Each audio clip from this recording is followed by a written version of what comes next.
Hello everyone, hope you're all well. I've been sitting here thinking about games that we collect and franchises that we collect, or just games that we collect for multiple systems, even though pretty much they're the same game. And as you can see from the back here, for me, this amazing artwork from Robert Hewitt, who I met for the first time at the Revival Festival. Nice to see her, and amazing piece of artwork, as you can see there. This is the Japanese Mega Drive version, which personally I think that the Japanese artwork on these games is just absolutely stunning. So yeah, I collect Ghosts and Goblins. You know, most people know this is the American version. Well, it's not really the American version. This was actually a cart that I was sent that was completely broken. And I ended up fixing it up. It didn't have a label on, so I've got this one. But yeah, Ghosts and Goblins on the NES, notorious game, absolutely shockingly hard. Two hits and you're dead. You know, I'm sure the frustration of this game, an awful lot of rage quit. And it is one that me personally still have never completed. Yeah, I will still keep going back to it. I enjoy Ghosts and Goblins. So yeah, that's the NES one. There's not really much to say about that. It's a difficult game and a notorious game for being so difficult. But not as difficult as this one. This is the Famicom release of Ghosts and Goblins. And this one is identical to this one, apart from one thing. This one gives you unlimited continues. 3 continues, game over. That's it. Unless you actually put in a code on the screen. I can't remember, it's sort of like up, down and B or something like that, which will give you another continue. But to me, if you have to put a code in to continue, that's not really a continue. They wanted you to play this from start to the end with just 3 continues. And that one's difficult. This one's just impossible. But again, different artwork on it, different to any other game, and yeah, I really love having that in my collection. So that's the Famicom Ghosts and Goblins. And then we'll go on to Super Nintendo, because you got Super Ghouls and Ghosts, and yeah, it's a really good game. I have actually completed this game where I couldn't even get close to finishing that game. I think what adds this is more power-ups, double jump. The levels are hard, but not as unforgiving as the NES one. And yeah, it's an absolute favourite of mine is Super Ghouls and Ghosts. Really good music in these, as in most of the Ghosts and Goblins, to be honest. And again, collecting from multiple systems or multiple versions. I've also got the Japanese Super Famicom release, and again, if you compare them just for artwork, I mean, you tell me which one looks better. It's this one. It's just amazing. But yeah, Super Ghouls and Ghosts, again, a really nice game. Now we'll go on to Sega, and you've got Ghouls and Ghosts on the Master System, as well as Ghouls and Ghosts on the Mega Drive. Now, both of these are very similar games. Obviously, you got 8-bit, 16-bit, but there's little differences in them compared to each other. Which is this one, to get your power-ups and stuff like that, you have to go for like a door and like you buy your items and stuff like that, or pick one. Whereas this one, they're in chests and you pick up along the way, and sometimes you open it up and a wizard will come out and change you into a duck or an old man or something like that. What is really good about these games, as I said, completely different to the other ones, as game layout and everything goes, is your power-ups, because then you can pick up an extra suit of armour, which gives the weapon you've got like a super power if you hold down your A button and charge them up, which really, really helps a lot. Some really nice bosses, still difficult. Both of these, again, I have completed. This one is a bit easier. The level design on the Mega Drive one, though, it's one of the best, to be honest, in my opinion. good music, good artwork. Yeah, just good all round really. Really do like them. Put them here.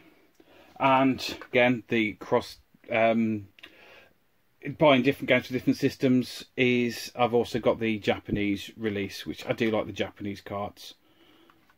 And that's for the artwork that's on the back there. Now going to something a little bit different and going to the micros. I have Ghosts and Goblins on the Spectrum. Can't remember ever completing this one now. It's a game that I collect, it's a game that I've played, but I don't think I've ever actually enjoyed Ghosts and Goblins. Although I do have it as a clamshell as well, and I also have it as the small box version. As I said, just the differences in the boxes. I have to collect, I have to get all of them. Still a lot more to go. Same as Commodore 64 version. You always love on the back there where it says screen footage from various formats, and normally it was from the Amiga or something like that, and you plugged it in and it had absolutely nothing to do with the game you're actually playing. So that's them. Oh, and I've also got Ghouls and Ghosts for the Amiga. Speaking about the screenshots, if you look at the back there, this one says Atari ST, Commodore Amiga, Atari ST. They always used to. They used to just reuse the boxes. That's why the artwork tends to be on the back. So they always used to try and choose the best artwork. Obviously, when they're reusing the box for the Spectrum, it looks absolutely nothing like that. Going on a little bit newer, PSP. Now this one is a completely different game. It's a really nice game. Still the classic side-scrolling and everything else, but new bosses, new enemies, new power-ups, new music. It's just a completely different game from the ground up. Nice game, this one. If you've never played this one, I recommend giving that one a try. And again, the Japanese version. Just look at that as artwork. Stunning. So that's the PSP. A couple of my favourites now is Ghosts and Goblins for the Game Boy. Again, it's a completely different game to all the rest.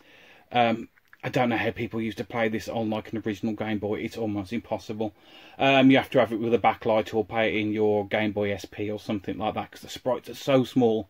If you think these games are hard, try it on this one. Really nice. A wife bought me this one for Christmas one year, and yeah, it's like she knows me very well. Quite a hard one to get hold of now, especially boxed. And it's kind of a spin-off series to all these is Gargoyles. There is the Red Devil that normally appears in all of these. This is set in his universe, so you play as the Gargoyle. Again, completely different game, all of its own. Really nice. Like, it's more of a side-scrolling platformer. It just, you can fly in it as well and things like that. It's a good game. You can climb on walls.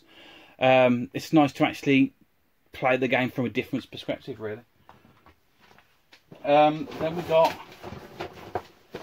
a few compilations, Capcom Generations.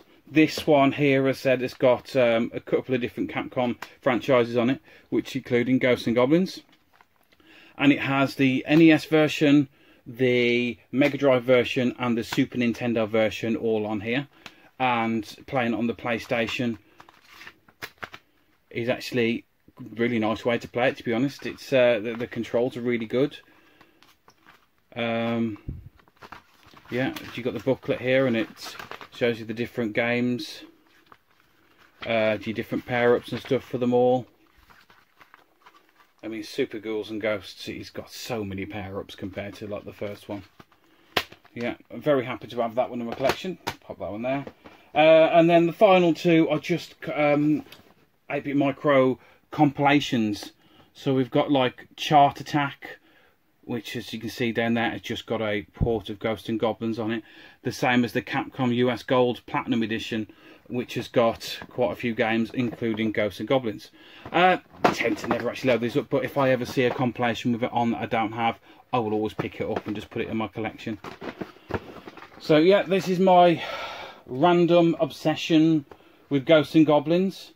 And if you have also seen as well that I have an arcade cabinet, also styled in the original Ghosts and Goblins artwork from the arcade cabinet. Don't know where this obsession started. Don't know where it's going to end up. But something I enjoy playing, something I enjoy collecting. Are there any franchises or games or things that you end up collecting for that are a little bit odd? Even though you have it on one, you buy it on a different system. Even if you have it as the English version, you buy it as the Japanese or the American version. If you've got anything like that, leave a note in the comments below, and thanks for watching.